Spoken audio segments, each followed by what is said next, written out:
Stáva sa aj tebe, že po liečbe z rakoviny zrazu akoby sklzaš do starých kolají? Keď človeku diagnostikujú rakovinu, je zrazu super namotivovaný urobiť všetky zmeny sveta, len aby sa vyliečil. Zmení stravu, životný štýl, myslenie, urobí hocičo, len nech sa z tej rakoviny vyseká. A keď sa prelieči, prebehne liečba a dostane sa do stavu remisie, teda stavu bez rakoviny, zrazu akoby na všetky tie zásady, ktoré mu tak super fungovali počas liečby a ktoré prisahal, že bude dodržiavať do konca života, zrazu ako keby to celé mizne.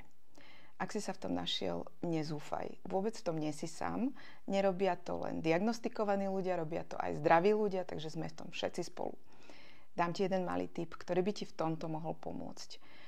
A ten tip je, napíš si svoje prečo. Prečo si všetky tie veci robil počas liečby, aby si sa vyliečil? Bol tým motivom, tým tvojim prečo, boli tým tvoje deti, aby si ich videl vyrastať? Bol tým tvoj partner, aby si s ním zažil ešte kopec vecí? Alebo to bol tvoj vlastný, osobný chtíč žiť a nie prežívať? Nech je to tvoje prečo čokoľvek, napíš si to do mobilu alebo na papier, maj to stále po ruke a použij toto svoje prečo vždy, keď budeš mať pocit, že sklzáš do starých kolají. Nech tvoje prečo je tvojou pripomienkou, prečo si tak veľmi chcel svoj život bez rakoviny.